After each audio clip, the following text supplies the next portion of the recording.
We at ShivWorks are specialists in teaching people how to deal with the worst day of their life, an entangled gunfight, a knife fight in a car, a grounded weapons-based fight. Circumstances like this are at best, even with a trained person, 50-50, so probably the most important content you could learn is the content that keeps it from getting to that rolling around in piss, beer, and broken glass horizontal gunfight. Managing unknown contacts is our strategy template for managing distance, moving in such a way that you don't get ambushed by a second person, and establishing actual verbal boundaries that may lead to physical ones.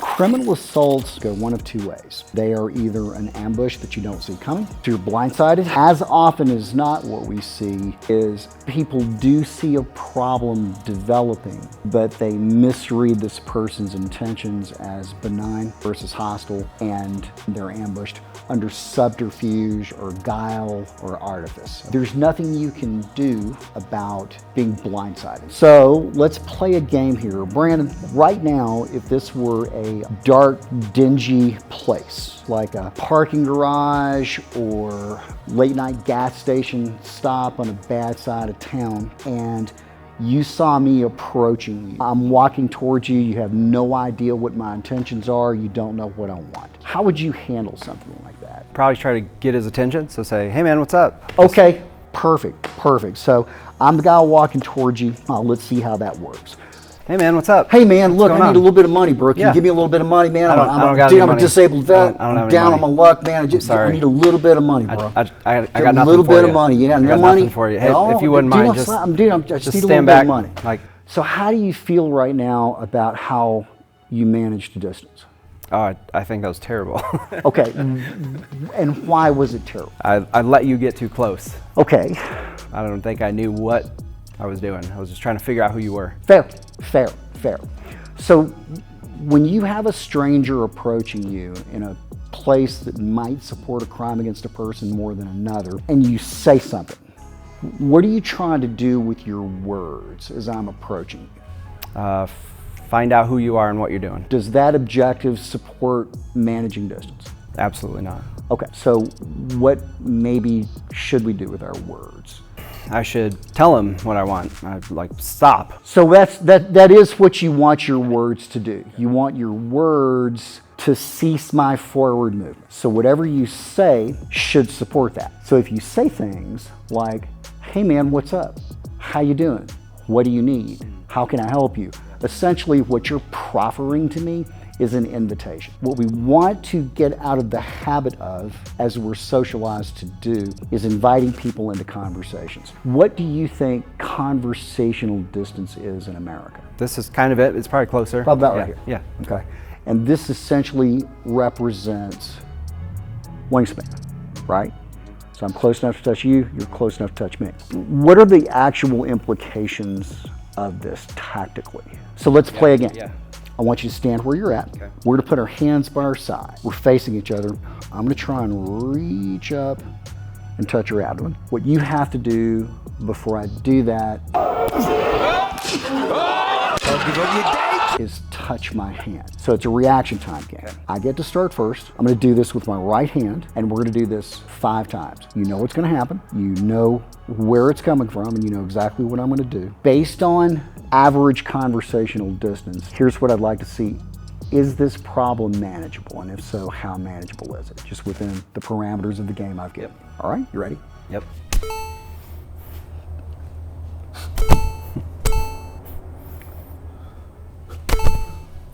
All right, don't move your feet. How's that going? Terrible. Okay, so, and look man, this doesn't have anything to do with skill or ninja tricks or anything like that. 10 out of 10 times, whoever makes the first move is gonna win, okay? Your chances for mitigating any kind of violence at average conversational distance in America, if they make the first move on you, is fucking 0. Not maybe, not on a good day, not if he's slow and pokey, 0.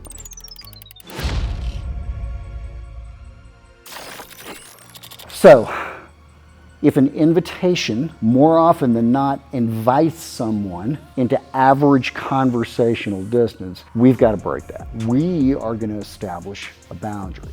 Whatever I say should support that. Boundary setting, specifically halting this person's approach. Is there anything else you don't want to do right in this moment? Probably don't want to piss this guy off. Here's the thing, if this person is indeed a benign stranger, the last thing I want to do is overreact, say something inappropriate, create an event where there shouldn't be one. So if you think about your left and right limits right now, as far as what you're trying to establish with your words, your language, it's fairly well defined. You're trying to halt this person's approach, not piss them off. We think of this initial salvo of language as a soft verbal boundary, and what I'm going to do, I'm going to generate a request that's clear as to what I don't want you to do and is authentic to me. So what that would look like with me, if you were approaching me, would be something like this.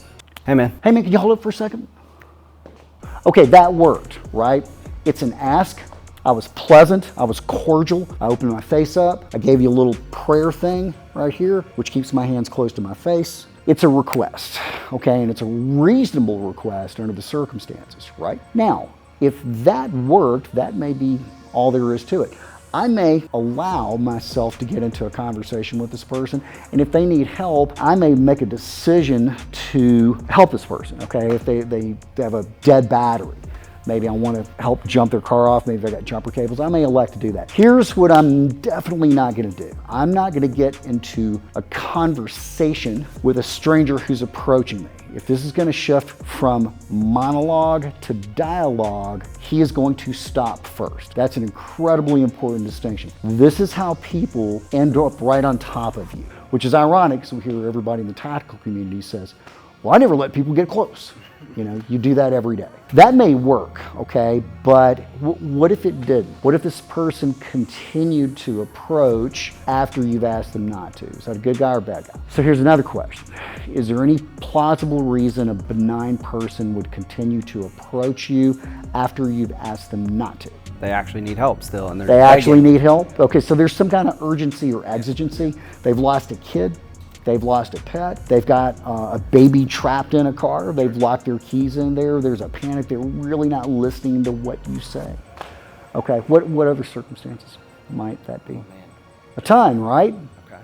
This guy is drugs and alcohol. Okay, he's impaired and he's not able to receive anything. Doesn't speak your language. You missed the earbuds under the hoodie. Developmentally disabled. There could be a number of reasons. Here's what we can't do. We can't call that person that didn't honor the ask. We can't call him a bad guy yet. Okay. All we know factually is that didn't work. So here's what we're gonna do. We're gonna go from asking him to telling him. Soft verbal boundary, hard verbal boundary. We're showing an effort under these circumstances at controlling what's potentially emerging with focused, precise, gradated, scalable language. Ask, tell. Now, here's what's really important. When we shift to tell, we want to get the volume up. And a good way of thinking about this is kind of like a bang without the flash. It should be jarring in volume. I will show you what that looks like as you're walking towards me. Hey, sir, can you hold up? Hey, man. Hey, just yeah, hey, man. Hey, hold up. Back up! Okay? You see that kind of expression right there? If you get that volume right, it's startling and jarring. You see how you kind of recoiled from that? That's what we want. That's the effect we want. Now, if it looks like that's going to piss you off, I can always say, hey man, didn't mean to holler at you. I'm sorry. I got a little girl in the hospital. Stay over there and we can have a conversation. Because again, at the end of the day, it's about not letting it get to me having a gun stuck under my chin, right? So the conversation I want to have with you is profanity. Should you or should you not use that? I would think that would make them more mad. So it could. The reason I want to address it, because a lot of people that teach self-defense will just categorically say never, ever, ever use profanity, and a lot of people just understand profanity and they use it. English, motherfucker! Do you speak it? So I won't tell you to or not use it, but I'm going to give you some guidelines for doing so. Guideline number 1, super important. If you don't normally use profanity, now's not the time to start. Hey, pal. I'm about to tear you a new ass.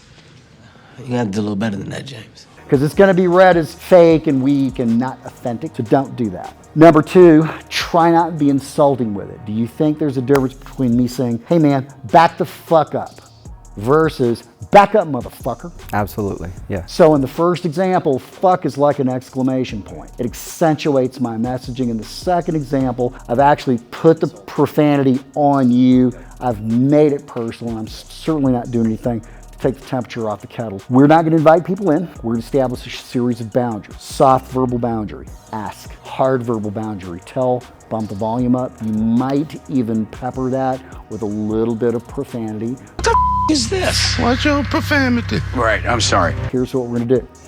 You are going to move back away from me a little bit. Jeff is going to come out here, and you're going to stay inside the circle. And I want you to practice not inviting him in as he approaches. Jeff, I want you to approach like you're a panhandler trying to get a buck or two. You're annoying and you're persistent, but you're not immediately aggressive. Maybe you're loud, maybe you're jarring. All I want you to do is practice setting boundaries. Everybody understand? And begin. Hey man, can I Hey, get would your you help? stop right there? Can I get Would your you help? stop right there? Thanks for stopping You're right welcome. there. Let's do it again. That's a good rep. I guess. That's a good rep. Do. The most awkward self-defense guy and the most awkward homeless guy ever. It's just all kinds of awkward. Let's do it again. Let's do it again. And there we go. Get in character, Jeff, and begin. Hey man. Hey, can would I you can I stop get right some there? help? Just Do you have stop any right money? there. Do you have any Stop money? right there. Whoa, dude. I just need some money, man. What's your problem? I don't have a problem. I Hey. just want you to stay back and Okay, we can have a do you- conversation. I mean, I haven't eaten in a while. Okay. I need to take the bus. Okay. My sister, she's in the Yep, hospital. I hear for you. I need to get on the bus. Do you have any money? I don't have any money. I don't have any money for at you. all. Nothing for you. You have your fancy shoes and your fancy shirt and your little fancy gonna recording device walk thing. You out don't have any from money. here. I'm I just got trying to get to the hospital, man. I got nothing for you. Break. Good job. Nicely done. Much better. This is super important. This is what allows you to maintain distance, right? And not end up at wingspanning. And I've already shown you what the implications of wingspan are. Yep.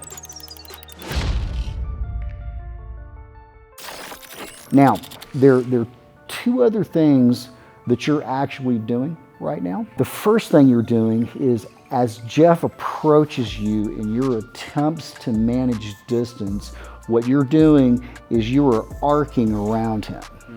We teach people to do that, and it's intentional. So here's the reason we do that. Let's say this is a robbery attempt where your job is to get me focused on you. Jeff's job is to come up and stick a gun in my ear hole. More than likely, where's Jeff gonna come from? The blind spot, right? What's behind me, okay? Here's the problem with a pincher. If we follow some well-intentioned advice that sounds cool to say, hey man, always check your six. That sound awesome? Say it. Just say it. Always Say check your six, Say check man. your six. Check six, Check man. six. Check your six. Sounds awesome to say it, doesn't it? All right. So have you ever been taught a physical drill that taught you how to check your six? I don't think so. Okay, all right. So what that usually looks like, well-intentioned, inactionable advice, is in this moment when I think I might have someone behind me, I do this. And what do you think you'd want to do right now? Probably not drop one on my head, right? Punch me in the head, get something off your waistband. So the problem with a pincher assault like this, which are common, is how do I maintain awareness with what I know, scan for what I suspect, but not make your job easier? So if you think about what an arc has the potential to do, it has the potential as you start to approach me to keep you in my primary field of vision, but pull what was behind me into my peripheral vision.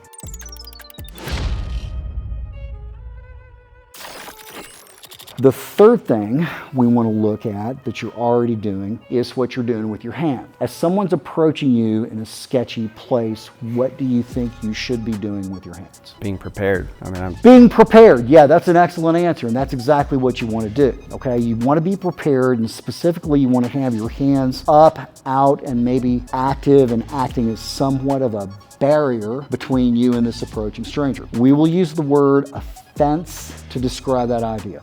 So much like a literal fence is a barrier between public and private space, that's essentially the effect that your hands are having right now. So they're a barrier between this person and you, the last barrier. Let me in. Let me in. The way I want you to construct your fence is I want your hands to always be relatively high and relatively close. I don't care what they do. You may turn your palms outward to help accentuate your verbal messaging and boundary setting that you don't want this person to come any closer to you. Even with a language barrier, this is probably fairly universal. Your hands might be steepled together in kind of a prayer position. Your hands might be clasped together to maybe connote the idea, hey man, let's work together to get through this. You might be animated when you speak and talk in Italian and your hands are moving constantly. I don't care what you do with your hands, but I always want your hands high and close, regardless of what they're doing. The reason I want that is because criminal assaults at close range are unequal initiative events. Under those circumstances, when you're assaulted at close range, unexpectedly, you have two immediate objectives that you have to accomplish before you can defend yourself effectively, before you can draw a weapon of any type, before you can run screaming back to your car. You must be standing and you must be conscious by keeping your hands fairly high and fairly close. What that does is that keeps them kind of close to my head. So if Jeff at close range were to just unexpectedly swing on me, okay, my hands don't have to move nearly as far than if they were down by my pocket. So there are three things I want you to do now in your efforts to deal with an approaching stranger in a sketchy place. Number one, don't invite him in and establish proper verbal boundaries. Number two, in your efforts to maintain as much distance as possible, I want you to arc, not backpedal. And number three, I always want you to keep those hands high and close and a good fence. So let's do that again. Say whatever you want to, just approach him and begin. Hey, I need some help. Hey man, what'd you say back?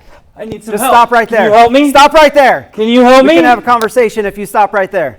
Come on, it's all over me. Just stop right there. I need some help. All right, man. I need some help. We'll call for help. Break, good job, nicely done. Good job, Jeff. Tapping back into some of your old patrol days. Very well done. None of the Tenicor employees have seen Crackhead Jeff before. I haven't seen that guy. They've only seen Tenicor Jeff. Now you're getting the origin story for the holster company. Right here. Okay, that was really well done, man.